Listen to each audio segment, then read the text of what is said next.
மாமரம் அப்படிங்கிறது வந்து பல்லாண்டு பயிர். இந்த பல்லாண்டு பயிர்கள்ல தொடர்ந்து மகசூல் பெறணும்னா கிளை பராமரிப்பு அல்லது கவாத்து அப்படின்னு தமிழ் சொல்லுவாங்க. இப்போ நீங்க எனக்கு பின்னாடி பாக்குற மரத்தோட வயது 5 to 10 வயதுக்குள்ள இருக்கும். இப்ப இந்த மரம் தொடர்ந்து காய்க்கணும்னா தேவையில்லாத கிளைகளை அகற்றிவிட்டு அது திடகாத்திரமா எல்லா பக்கங்களும் பரவிய கிளைகளோடு இருப்பது ரொம்ப அவசியம். இப்போ இந்த பராமரிப்புல ஒவ்வொரு ஸ்டெப்பா சொல்றேன். இப்ப முதல் ஸ்டெப் இந்த பராமரிப்புல கீழே இருக்க தண்டு பகுதி, மரத்தின் அடிப்பகுதி தெரியல. அப்போ இது பூச்சி தாக்கி இருக்குதா இல்லையான்னு தெரியாது. எல்லா மரத்துக்கும் 3 அடி வரைக்கும் கிளைகள் வெளியே தெரியணும். அப்பதான் அந்த கிளைகள் வந்து தாக்கப்பட்டிருக்கிறதா இல்லையா, பூச்சி நோய் தாக்கி இருக்கான்னு தெரியும். ஆக முதல் 3 அடி உயரத்துக்கு எந்த கிளைகளுமே இல்லாம இருக்கணும். இது 1. 2வது, அந்த மரத்தை சுற்றி இருக்கக்கூடிய கிளைகள் வந்து காய்த்து பூக்காது. ஒரு விவசாயத்தை கண்டிப்பா ஒரு மா விவசாயி ஒரு 2-3 ஏக்கர் வச்சிருக்காரு, கண்டிப்பா இந்த மாதிரி ஒரு மிஷின் அந்த மா விவசாயத்தை இருந்துச்சுன்னா ஈஸியா இருக்கும். இது ஃபர்ஸ்ட் 1, 1, 2, 3, 4. இந்த பிரஷர் வந்து மினிமம் பிரஷர். ஏன்னா இதுல பல்லு இருக்கிறதுனால லீவர் சிஸ்டத்துல போகுது. அப்படி போகும்போது என்ன ஆகும்னா நீங்க வந்து எனர்ஜி வந்து ரொம்ப வேண்டியதே கிடையாது. தோல் வலிக்கவே இது ஒரே ஒரு முக்கியமான என்னன்னா இது ஒரு சவுண்ட் வரும். அந்த சவுண்ட் ஓப்பனிங்க ஒரு சவுண்ட் முடிஞ்சிருக்கும்னா 2, 3, 4 இந்த சைஸ் இருக்க கிளை வரைக்கும் கட் பண்ணலாம்.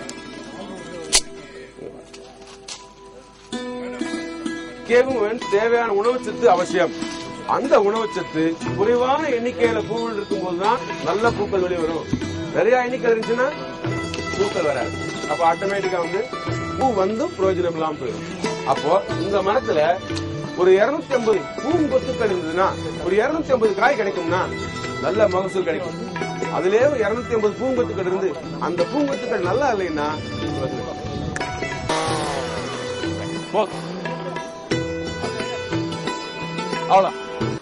அவ்வளவுதான். This is how it has to be. ஒரு மரம் நல்ல கலஞ்சு வெளியே இருந்தும் இதுல இந்த தண்டுகள் இருக்க கிளைகள்னால எந்த பிரயோஜனம் கிடையாது. வாங்க பூ இந்த தண்டுகள்ல இருந்து ஒரு பூ வர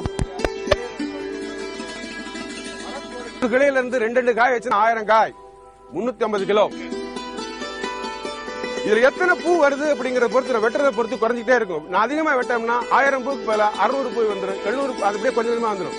சோ இந்த மரம் 500 காய் காய்க்கும் அப்படின்னா 500 பூக்களுக்கு தேவையான கிளைகளை இங்க விட்டுக்கணும். போதும். அந்த மாதிரி இருந்துச்சுன்னா காய் முழுசுமா திரண்டு நீங்க 3/4 வந்துடும். 5000 காய் காய்ச்சுன்னா குழுக்குண்டா இருக்கும். 1000 காய் ஆயிடுச்சுன்னா ஒரு சைஸ் இருக்கும். 500 காய் 600 காய் காய்ச்சுன்னா நல்ல பெருசா சிம்பிள். எங்க வீட்டுல 5 பேர் இருக்கோம், 20 இட்லி கிடைக்கும். 4 எங்க வீட்டுல 4 பேர் இருக்கோம், 3 பேர் இருக்கோம், 15 பேர் இருக்கோம். நீங்க வச்சிருக்கலாம் 10 இட்லி வச்சுட்டு 15 பேர் வச்சிருக்கீங்க. ஆளுக்கு 1/2 இட்லி 1/4 இட்லி. உடம்பு சரியா நம்ம கொடுக்கறது இல்ல. கிளைக்காம விட்டோம்னா நிறைய கிளைகள் காம்படிஷன் பூக்காது. ஆக எப்படின்னா இது எவ்வளவு உணவுச்சத்து எடுக்கிறதோ அந்த உணவுச்சத்து இங்க மேல இருக்கிற கிளைகளுக்கு போதுமான இருந்தா எல்லா கிளைகளும் பூவும் குஞ்சுமா இருக்கும். எடுக்கிறதுங்க கொஞ்சம், மேல இருக்கிறது அதிகம், சண்டை ஓட்டிட்டு எல்லாமே 10 பசேர். அதனால இந்த மேலாண்மை அப்படிங்கிறது உண்டாகக்கூடிய உணவும் தேவைப்படக்கூடிய கிளைகளுக்கு கிடைக்கிற மாதிரி அளவும் இருந்துச்சுன்னா எல்லா கிளைகளும் பூக்களாக மாறும்.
தனி டிராக்டர் ரான் ஹைட்ராலிக் மிஷின் அது வேடர் மட்டும்தான்.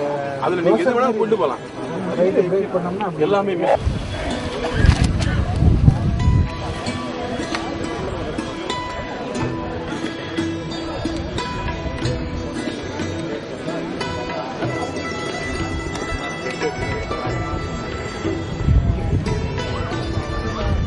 அந்த ரூம்ல வந்து சார் ஒரு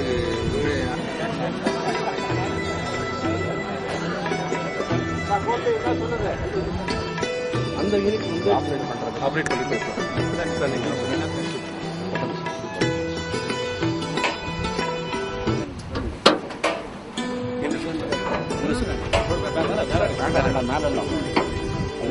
இந்த ஸ்டார்ட்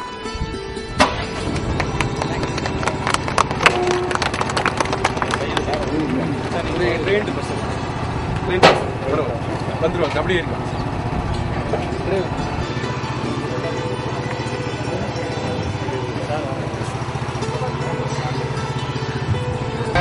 ஃபர்ஸ்ட் இந்த ட்ரீயை மெஷர் பண்ணி எந்தெந்த பிரான்ச்சஸ்லாம் எடுக்கணும் அப்படின்னு ப்ரீ டிட்டர்மைன். இப்போ அவர் அந்த ஆல்ரெடி மார்க்கிங் பிளான் பண்ணி கட் பண்ணுவார்.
கட் பண்ணிடுறேன்.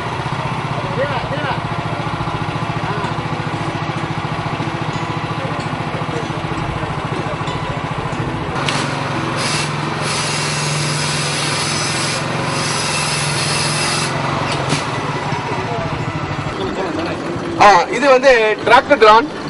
இந்த அட்டாச்மெண்ட் மட்டும் 2,70,000 ரூபீஸ்ங்க. குஜராத்ல டிசைன் பண்ண மாடல். இதுல என்ன அப்படின்னா அந்த இது வந்து மொத்தம் வீல் சுத்தினா தான் அந்த பக்கெட் மூவ் ஆகும். பட் இதுல என்னன்னா இங்கேயே ரொட்டேட் ஆகும். ஒரு 60 டிகிரி ரொட்டேட் ஆகும். இந்த பக்கம் ஒரு 30 டிகிரி, அந்த பக்கம் ஒரு 30 டிகிரி. பட் டிராக்டர் ஓடுனா தான் இந்த மிஷின் ஓடும்.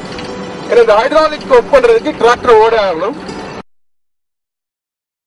வந்து 25 to 30 அடி தென்னை மரத்துல காய எடுக்கிறதுக்கு இது யூஸ் பண்ணிக்கலாம். இன்னும் கொஞ்சம் ஃபைனா டிஃபைன் பண்ணலாம். இது வந்து இவ்வளவு பெரிய டிராக்டர்ல வேணும்னு அவசியம் கிடையாது. வேற ஸ்மால் இன்ஜின்ஸ்ல கூட போடுற மாதிரி பண்றதுனா கூட நல்லா இருக்கும்.